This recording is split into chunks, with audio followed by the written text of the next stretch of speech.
ঢুকাই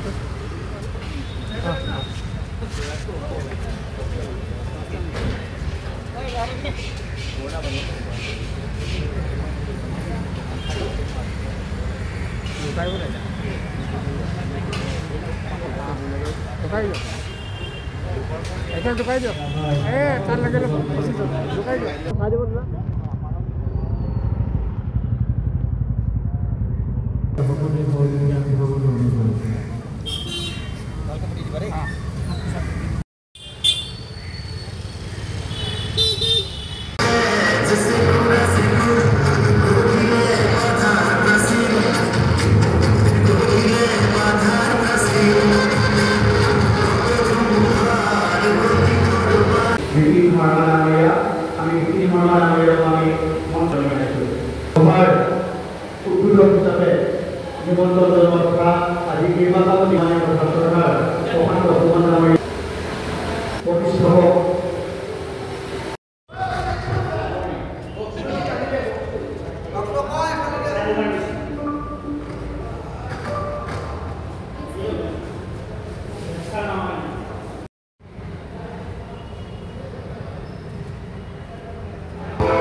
এইটো আজি আমাৰ কাৰণে গৌৰৱৰ দিন 2005 চনত 14 আগষ্টত ডিব্ৰুগড়ত এইটো বৃহত্তৰ ডিব্ৰুগড় প্ৰেছ ক্লাব গঠন কৰা হৈছিলে সাংবাদিকসকলক একত্ৰিত কৰাৰ লগতে সাংবাদিকসকলৰ যিবিলাক সমস্যা আছে সেই সমস্যাবিলাক আমাৰ চৰকাৰে হওক বা আমাৰ সংবাদ মাধ্যমৰ কৰ্তৃপক্ষই হওক সেইবিলাক বিষয়ে আমি আমাৰ সমস্যাসমূহ বিভিন্ন সময়ত তেওঁলোকৰ আগত আমি উত্থাপন কৰি সমাধানৰ কাৰণে প্ৰচেষ্টা চলাই আছোঁ সাংবাদিকৰ সমস্যাসমূহ সমাধানৰ লগতে আমি সাংবাদিকসকলক একত্ৰিত কৰি আমি সাংবাদিকসকলক নতুন নতুন যিসমূহ প্ৰযুক্তিবিদ্যা আহিছে সেই প্ৰযুক্তিবিদ্যাৰ সৈতে খাপ খাই গৈ কেনেকৈ আগবাঢ়ি যাব লাগে আমি সংবাদ ক্ষেত্ৰখনক কেনেকৈ শক্তিশালী কৰিব লাগে সংবাদ ক্ষেত্ৰখনৰ কেনেকৈ স্বকীয়তা ৰক্ষা হ'ব লাগে বৃহত্তৰ ডিব্ৰুগড় প্ৰেছ ক্লাবে এইখিনি ক্ষেত্ৰত যথেষ্ট গুৰুত্ব আৰোপ কৰিছে আৰু এই সুযোগতে বৃহত্তৰ ডিব্ৰুগড় প্ৰেছ ক্লাব প্ৰতিষ্ঠাৰ সৈতে জড়িত থকা প্ৰতিগৰাকী ব্যক্তিক মই আন্তৰিকভাৱে তেখেতসকলক শ্ৰদ্ধা জনাইছোঁ আৰু আজিৰ দিনটোত মই মোৰ সতীৰ্থসকলক অভিনন্দন জ্ঞাপন কৰিছোঁ দুটা দশকৰ বৰ্ণিল যাত্ৰা এই বছৰৰ পৰা কিবা নতুন চিন্তন আৰম্ভ হৈছে নেকি বা নতুন কিবা পদক্ষেপ নতুন চিন্তন বুলি কথা নাই আমাৰ যিটো যাত্ৰা সেই যাত্ৰাটো আমি ভৱিষ্যতৰ দিনত শক্তিশালী কৰিব লাগিব কাৰণ আগতে ছপা মাধ্যম আছিলে এতিয়া ইলেক্ট্ৰনিক মাধ্যম আহিলে ইলেক্ট্ৰনিক মাধ্যম ডিজিটেল মাধ্যমলৈ পৰ্যবেক্ষিত হৈছে সাংবাদিকসকলে আচলতে নিজকে খাপ খুৱাই আগবাঢ়িবৰ কাৰণে বহুত কথা নতুনকৈ আমি আয়ত্ব কৰিব লগা হৈছে প্ৰযুক্তিৰ সৈতে খাপ খাবলগীয়া হৈছে এই কথাখিনি আচলতে বৃহত্তৰ ডিব্ৰুগড় প্ৰেছ ক্লাবে গুৰুত্ব আৰোপ কৰিছে আৰু নতুনকৈ এতিয়া 3খন আইন আহিছে আপোনাৰ যোৱা 1 জুলাইৰ পৰা কাৰ্যকৰী হৈছে ফৌজদাৰী আইন যিখন ক্ৰিমিনেল প্ৰচিডিউৰ কোড IPC আৰু এভিডেন্স এক্টৰ সলনি 3খন নতুন আইন প্ৰৱৰ্তন কৰিলে 1 জুলাইৰ পৰা আৰু সেই আইনকেইখনৰ অনুযায়ী এতিয়া নতুন যিবিলাক আমাৰ সাংবাদিকতাৰ ক্ষেত্ৰখনত বহুত আইনৰ আমাৰ ধাৰাৰ প্ৰয়োজন হয় আমি আইন সম্বন্ধে জনাৰ প্ৰয়োজন আছে সেই আইনখিনি জানিবৰ বাবে এই আইনখিনি আমাৰ সাংবাদিকসকলে শিকিবৰ বাবে আজি আমি এই প্ৰতিষ্ঠা দিৱসৰ লগত সংগতি ৰাখি আমি বিশিষ্ট দুজন ব্যক্তি অধিবক্তা আৰু এজন ন্যায়িক দণ্ডাধীশক আনি আমি আজি ইয়াত প্ৰশিক্ষণৰ ব্যৱস্থা কৰিছোঁ ধন্যবাদ ডিব্ৰুগড় জিলা বৃহত্তৰ যি ক্লাবে মোক এই যি সাংবাদিকতা বঁটা প্ৰদান কৰিছে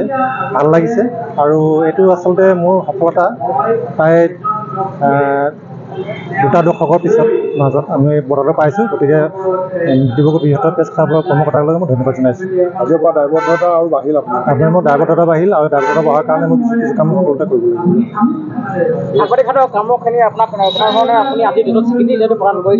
মই মৰাণৰ পৰা প্ৰকাশিত অৰুণোদয় সংবাদ কাকতখনৰ পৰা মই সাংবাদিকতা আৰম্ভ কৰিছিলোঁ আৰু 2004 চনৰ পৰা পিছত মই 2007 চনত অদীপ ফুকনৰ ছাৰৰ সম্পাদনাত প্ৰকাশ পোৱা এদিনৰ সংবাদ কাকতখন মই কৰিছিলোঁ তাৰপিছত পৰৱৰ্তী পৰ্যায়ত মই অসমীয়া খবৰ কাকতখনত 2009 চনৰ পৰা ষ্টাৰ্ট দিছোঁ দিয়াৰ পিছত এতিয়া বৰ্তমান সেইখনত বাদেও লগতে আৰু অসম আদিত্য কাকতখন মই আপুনি বঁটা প্ৰাপ্তিত আপোনাৰ এই কাক আপুনি যিটো এই বঁটাটো যিটো লাভ কৰিলে আপুনি কৃতিত্বটো কাক দিব বিচাৰিব আপুনি কেনেকুৱা লাগিছে যে নিজে আপুনি যিটো বঁটাটো পায় আপুনি গৌৰৱ অনুভৱ কৰিছে ব্যক্তিগতভাৱে তথাপিও আপুনি যিটো আপোনাৰ কষ্টত যথেষ্ট মানুহৰ হাত আছে কি ক'ব বিচাৰিব আপুনি মই এই ক্ষেত্ৰত মই আমাৰ মোৰ যিকেইজন মোৰ অগ্ৰজ ব্যক্তি আছিলে, বিপিন শৰ্মা, ফণী বৰগোহাঁই, তেখেতলোকৰ সাংবাদিক আছিলে, আৰু প্ৰয়াত যদু চুতীয়া, আৰু প্ৰয়াত মুকুট সিংহ ফুকন ডাঙৰীয়া, আৰু ত্ৰৈলোক্য চেতিয়া, গতিকে সেইখিনি কোনো নাম ল'বই লাগিব। তেখেতসকলৰ কিবা কৰণে কি আছে বুলি ভাবে বৃহত্তৰ ডিব্ৰুগড় প্ৰেছ ক্লাবৰ তেনেকৈ নতুনত্ব আনিবলৈ প্ৰেছ ক্লাবৰ তেনেকৈ কৰণে আছে, তেনেকুৱা বিষয়ববীয়া এটা ভাল লগা কথা যিহেতু ডক্টৰ নগেন হত্যাক জীৱন সাধনা বঁটা প্ৰদান কৰা হৈছে, আপোনাকো অশোক বৰগোহাঁই সোঁৱৰণি বঁটা প্ৰদান কৰা কেনেকুৱা লাগিছে? এইটো এটা বেলেগ এটা অনুভৱ আপোনাৰ বাবে। ভাল লাগিছে, দুয়োটাই ভাল লাগিছে। তেখেতৰ শাৰীৰিক অসুস্থতাৰ কাৰণে আহিব নোৱাৰিলে, গতিকে আমি একেলগে বুলি ভাবিছিলোঁ, তেখেতলোকে নোৱাৰিলে, গতিকে আপোনাৰ যিটো বঁটা জিলা আয়ুক্তই প্ৰদান কৰিলে, এই ক্ষেত্ৰত মই তেখেতক ধন্যবাদ জনাইছোঁ। ঠিক আছে, হ'ব।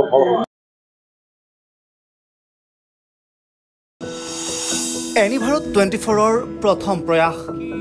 জুবিন গাৰ্গৰ গীতৰ প্ৰতিযোগিতা।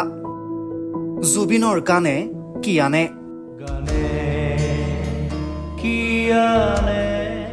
অডিশ্যনৰ বাবে যোগাযোগ কৰক 8638661821 আৰু 8812831556 নম্বৰত। এনিভাৰত 24 উদ্যোগত এটা নতুন সংগীতৰ প্ৰতিযোগিতা আয়োজন কৰা হৈছে, য'ত মোৰ গানৰ